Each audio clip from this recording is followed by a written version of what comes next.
Bonjour, c'est Parménie. Bienvenue sur un nouvel épisode où on va parler de tricot.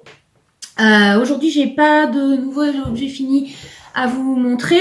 J'ai toujours pas fini mon Mystical de Stephen West. Ça traîne un peu. Je me suis remis pas mal à la couture, donc du coup, j'ai un peu laissé le tricot. Enfin, je tricote toujours.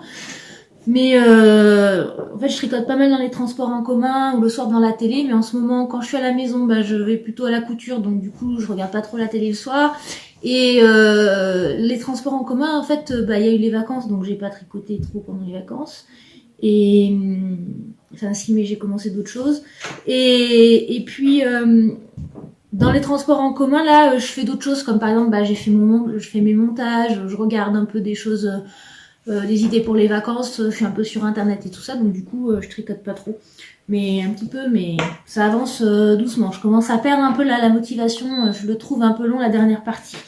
Donc je vous le montrerai quand il sera fini, parce que là ça ressemble à rien, le câble est petit, donc c'est vraiment trop ramassé, donc je vous le montrerai une fois qu'il sera fini. Donc j'ai bien tenu le rythme jusqu'à la semaine 3. Et enfin, jusqu'au 3e indice. Donc le premier et le deuxième, j'ai bien tenu le rythme, et puis le troisième, j'ai eu du mal. Voilà. Donc j'ai pas commencé le 4e indice encore, qui est juste un rabattage en I-cord. Donc c'est long à faire, mais il n'y a rien de compliqué, il n'y a rien au niveau du design. Parce que j'ai quand même regardé l'indice 4. Hein. De toute façon, maintenant, on les voit partout, il n'y a plus rien de mystérieux. Donc je voulais vous parler un peu, je voulais vous en parler sur le précédent podcast, mais j'avais pas eu le temps, donc de mes projets en cours, de mes projets à venir, et puis de mes coups de cœur et mes achats. Donc première chose dont je voudrais vous parler, ça fait un petit moment que je voulais vous en parler, c'est que il y a une boutique à Grenoble qui s'appelle Lanae Tricot. Donc elle a repris en fait un magasin de laine et elle a changé le nom. Donc c'est Anna. Je pense que vous en avez entendu parler parce qu'on commence à en entendre parler, parce qu'elle est très active sur les réseaux sociaux. Elle a sponsorisé pas mal de cales dernièrement et tout pour se faire connaître. Parce que la nouveauté qu'a introduit Anna de Lanae, c'est que elle a fait une boutique en ligne, donc en plus on peut acheter. Et ce qui est vachement bien dans cette boutique, par rapport ce qui est bien, c'est qu'elle fait un petit peu des designers indépendants, des dyers indépendants. Donc c'est bien parce que c'est des laines qu'on a du mal à trouver, donc ça change. Elle fait du Lang, elle fait du Fonty, mais elle fait aussi du Malabrigo, et puis elle a des designers. Par exemple, là, elle avait du Martin's Lab. Je pense que ce qu'elle va faire un peu, c'est qu'elle va tourner, là elle va écouler son Martin's Lab, et puis là elle prend d'autres indie d'ailleurs. Et on a aussi eu une vente exceptionnelle dans la boutique de Lanae Tricot, où la d'ailleurs de Das Mondschaft, donc c'est une Allemande, qui était en déplacement avec ses laines et qui est passée dans la boutique, qui a fait une vente sur une journée. Et moi j'ai bien craqué, j'avais eu de l'argent pour mon anniversaire et tout. Donc j'avais envie de me faire plaisir et de prendre des choses qui pourraient aller avec des projets. Donc j'avais déjà pris, je vous ai déjà montré une pelote que j'ai prise pour mon Mystical de Stephen West, et j'ai craqué sur j'ai voulu me faire un gradient en singles. Voilà. En fait, j'essayais de chercher ce que je pouvais me faire et tout par rapport à Macue sur Ravelry, tout je regardais. Et puis la designeuse la teinturière de Das Mondschaft, elle avait amené un peu forcément des châles qu'elle avait tricotés, des choses qu'elle avait tricotées avec ses laines pour montrer. Et elle a fait un châle que je connaissais pas, qui s'appelle le Saturate Shawl de Orange Knits.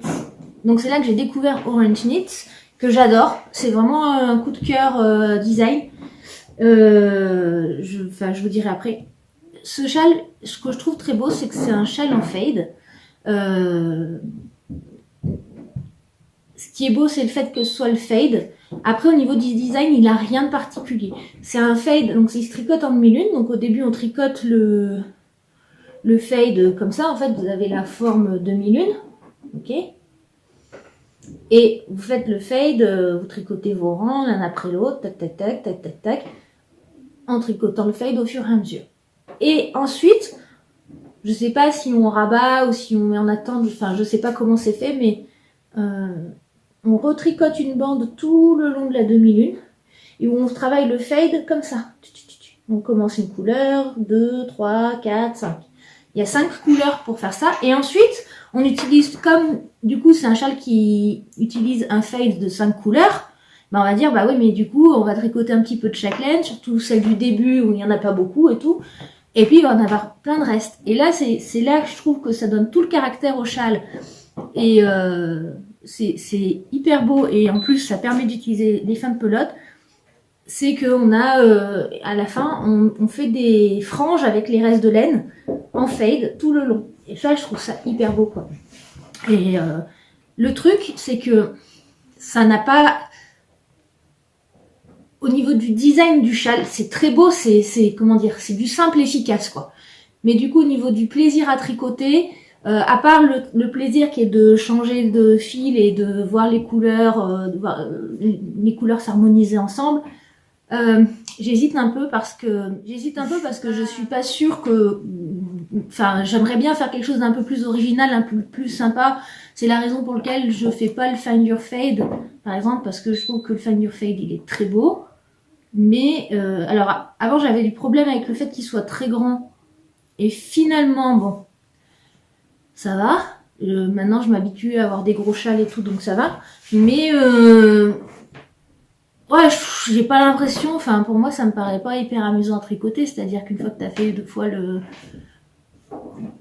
la répétition de motifs, à part le fait de voir les couleurs avancer, ça m'enthousiasme pas plus que ça. Donc je sais pas si vous avez d'autres idées de châles un peu sympas à faire en fade. Ou pas forcément un châle, mais j'ai acheté des singles. Moi j'ai acheté des singles parce que j'en avais jamais tricoté et que je m'étais dit que j'aimerais bien essayer. Et du coup dans l'idée c'était plutôt un châle. Bon, après un châle en 5 couleurs de single comme ça, avec 5 écheveaux, ça me fait un châle à 125 €. À peu près, je sais plus exactement le prix de la plotte, mais enfin bon, dans les 100... Plus de 100 €, donc pour un châle quand même, ça fait un peu cher, autant pour un peu ça va. Mais bon. Après, on paye pas que... Quand on achète des laines, on paye pas que l'objet fini, on paye aussi son plaisir de tricoter. Donc, je vous présente quand même... donc, c'est la qualité Aurora. Elle, Das Mannschaft, je remets comment ça s'écrit.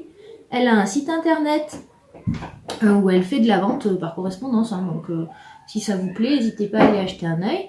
Donc, on commence par un rose. Donc, vous voyez les nuances de rose. Il y a du très clair, il y a du foncé, et puis il y a des speckles d'orange, de violet. Donc, je pense que ça sera très sympa.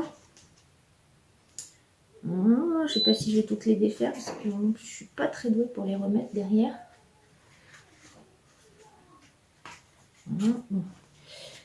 Donc il y a le rose, ensuite il y a un bleu très pâle, une espèce de bleu vert d'eau. Et vous voyez la richesse des speckles. Il y a un caramel moutarde un peu, il y a du vert, il y a du rose. Il y a énormément de... Enfin, il y a énormément de nuances. Il y a des nuances dans la couleur principale, parce que le vert d'eau a des nuances, et il y a les nuances dans les speckles. Donc du coup, voilà. On fait comme ça. Ensuite, on a un bleu plus turquoise. Le turquoise, il est nuancé de violet, de orange, caramel, il y a un petit peu de vert. Enfin, c'est très... Je saurais même pas vous dire toutes les couleurs qu'il y a parce que c'est tellement riche en couleurs. Il y a pas mal de vert et d'orange et de violet. Celle-ci s'appelle Childlike Empress.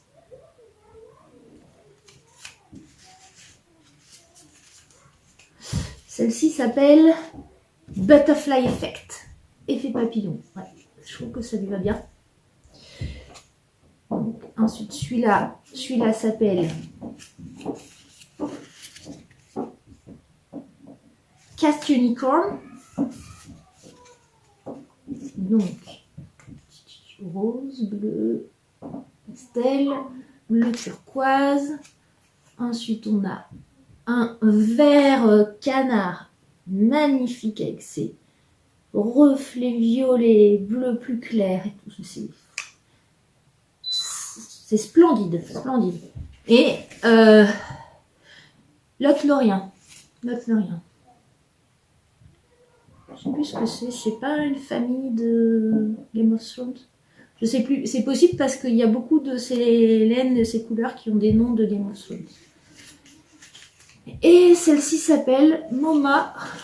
C'est un violet avec du clair, du foncé, du orange, du caramel. Il y a un peu de vert aussi. Voilà. Très très très joli. À la base, j'avais prévu 4 couleurs, j'avais pas pris celui-là, j'étais passée directement de là à là. Comme il y a beaucoup de violet dans celui-là, hein, je pense que ça passe. Et puis finalement, j'en ai voulu 5 pour faire le Saturate Shawl, donc j'ai rajouté celle-là. Sachant que je trouve qu'elle marche dans les deux sens. Hein. Soit comme ça, soit comme ça. Je sais pas si j'arrive à vous les mettre toutes. Voilà. Voilà mon petit fade. Donc j'ai bien envie de partir sur le Saturate Shawl parce que j'adore ce côté grand châle avec des franges hyper bohème, très joli. Après, voilà, si vous avez d'autres idées de châle en fade ou de pull en fade à 5 couleurs, parce que du coup, pour le coup, comme j'ai acheté les 5 pour marcher ensemble, j'ai acheté le Paluloma de Bountynet, dont je voulais vous parler après, mais du coup, je peux vous en parler tout de suite. Où je pensais que c'était possible de le faire en fade, mais j'ai pas tellement envie de le faire en fade avec 5 couleurs. J'aurais plutôt fait avec 3 voire 4 couleurs, mais pas forcément 5 parce que du coup je vais utiliser un petit peu de chaque.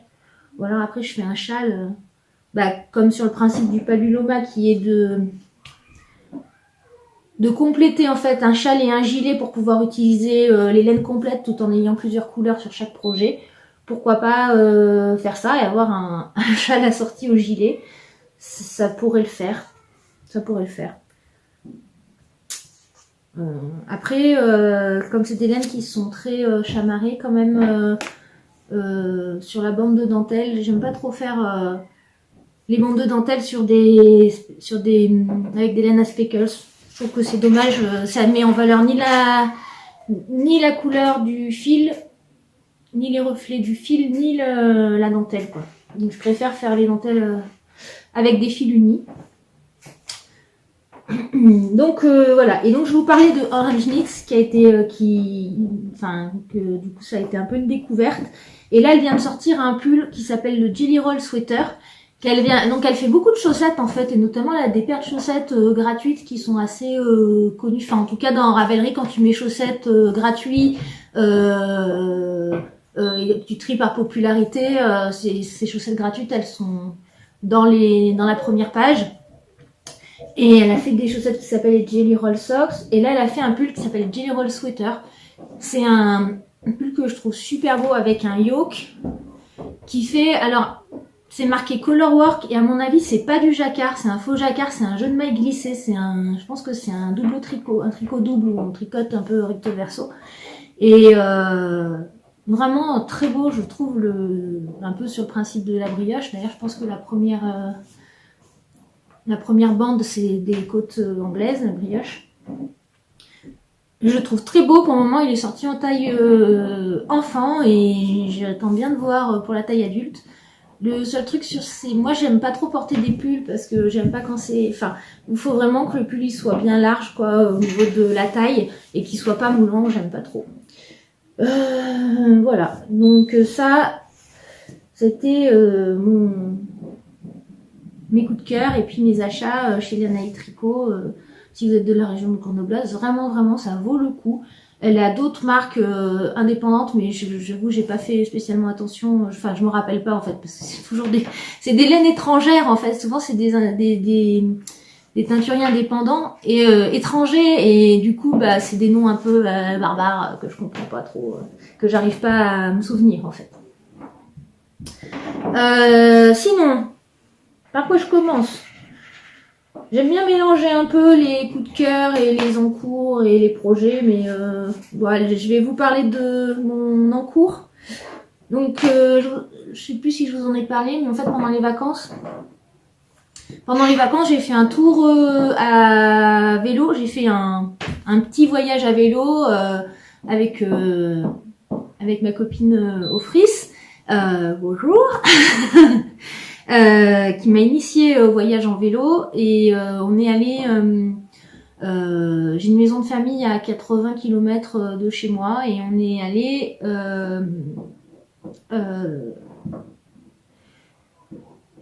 donc on est allé là-bas, c'était très beau, on s'est bien amusé, c'était chouette, mais du coup l'idée c'était qu'une fois là-bas, on allait avoir des temps morts, on n'allait pas faire que du vélo une fois là-bas, on a fait des balades et tout, mais que on est toutes les deux tricoteuses et couturières, et donc du coup bah forcément il fallait qu'on emmène un tricot.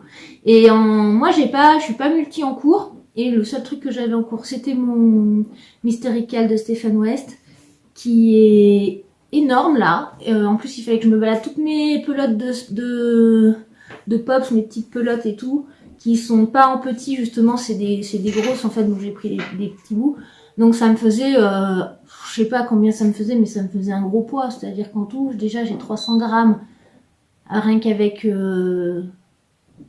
je vais avoir 500 grammes, c'est énorme. Quand on part à vélo, on essaye d'y aller léger quoi, plus les aiguilles et tout. Donc du coup j'ai cherché à me prendre un tricot pas prise de tête, parce que je me suis dit que là-bas je serais fatiguée le soir et tout, après avoir fait du vélo, j'aurais pas forcément envie.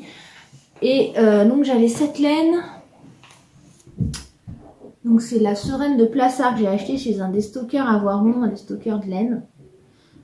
Que j'avais acheté à la base pour me faire le Lady February Sweater. Que finalement je ferais pas, parce que déjà j'avais essayé de faire des échantillons, et l'échantillon cette laine est trop molle, elle conviendra pas pour un pull.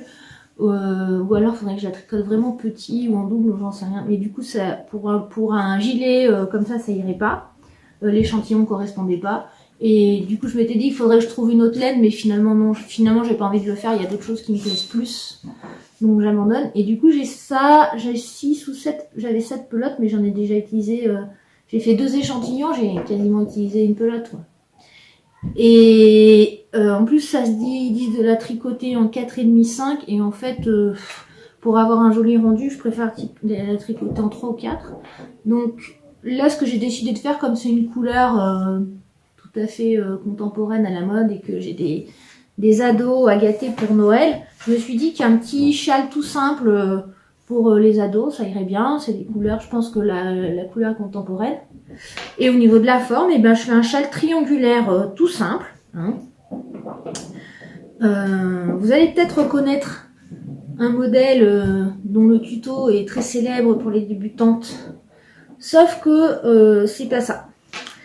C'est pas ça, parce que moi j'ai voulu adapter pour faire un I-cord, pour faire une bordure en I-cord. Moi ce que je peux vous proposer, c'est une fois que j'aurai fini, ou plus tard, enfin quand j'aurai le temps, de vous faire un tuto pour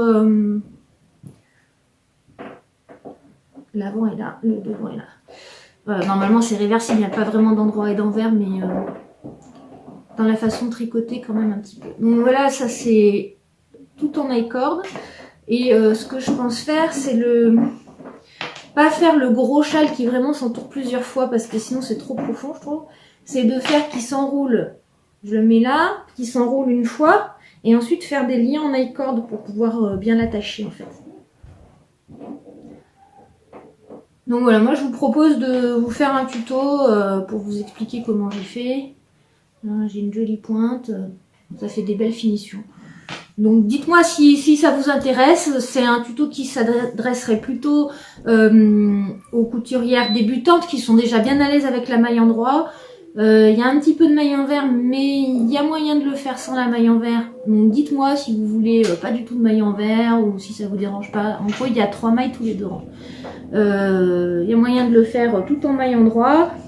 Ça permet d'apprendre un peu les augmentations et puis surtout le premier high cord. Enfin, pour l'initiation à l'high cord, je pense que c'est bien. Donc voilà, je me suis amusée avec ça. Il n'y a rien de plus à en dire. C'est pas non plus le truc hyper foufou, mais c'est très bien en tricot zéro cerveau. Et pour le moment, je l'ai pas repris depuis que je suis revenue à la maison de mon voyage à vélo.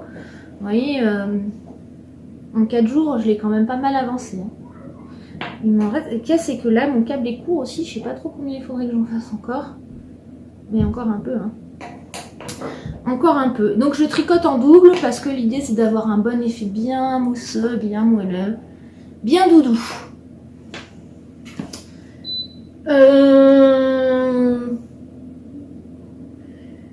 Je vais vous parler un petit peu de mes...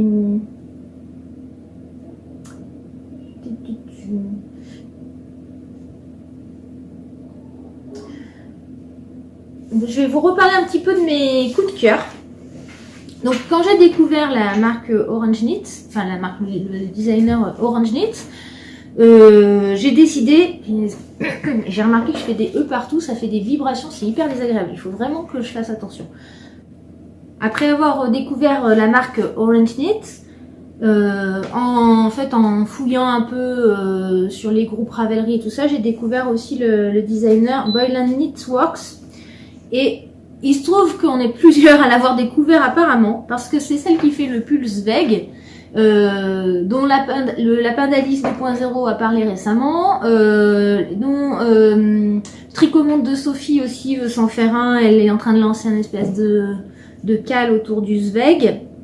Donc il plaît pas mal le Zweig, je le trouve très joli, je le trouve très beau, c'est pas mon design préféré de Boylan Knitworks parce que il est très classique, c'est-à-dire qu'il est un peu trop sage pour moi, même si ce que j'aime bien dans cette marque, c'est qu'elle dit dans sa description que c'est des tricots classiques. Moi je trouve que c'est classique et moderne à la fois, et le Zweig est très beau, mais il est très propre, très sage, c'est très joli, mais c'est pas forcément moi. Par contre, moi j'adore chez eux il y en a 2 que j'aime beaucoup. Le Sunset Highway Sweater, qui est un tricot en jacquard avec un yoke aussi arrondi, avec un jacquard, je trouve le jacquard hyper moderne, hyper beau. Et le Nini Chic Swanshaw, c'est un pull poncho avec des petites manches là courtes et ajustées, puis qui part un peu large là. Que je trouve pareil, qui est en jacquard et que je trouve super joli. Donc les deux me plaisent bien, avec une grosse préférence pour le Sunset Highway Sweater. Après qui est, comment dire, c'est pas proche du Jelly Roll, mais on va dire que c'est un peu le même esprit. Donc si je fais un des deux, je pense que je ferai qu'un des deux. En tout cas si j'y fais cette année, ce qui est pas du tout sûr que je fasse un de ces deux cette année. Mais voilà, c'était plus pour vous parler de mes coups de cœur que des vraiment projets. Voilà, donc c'est pas exactement tout ce que je voulais vous dire, mais je trouve que là ça fait déjà une bonne longueur et ça me laissera de quoi vous parler une prochaine fois. Donc je vous remercie de m'avoir suivi. Merci à ceux qui me suivent déjà, qui sont déjà abonnés. Les nouveaux, j'espère que ça vous a plu. Et puis si vous avez l'habitude de me regarder mais que vous n'êtes pas abonné, n'hésitez pas à le faire parce que ça vous permettra de bien être au courant de tout ce que des vidéos qui arrivent au fur et à mesure. Voilà. Et je vous remercie et je vous souhaite un bon tricot, une bonne couture, tout ce que vous voulez, et à bientôt.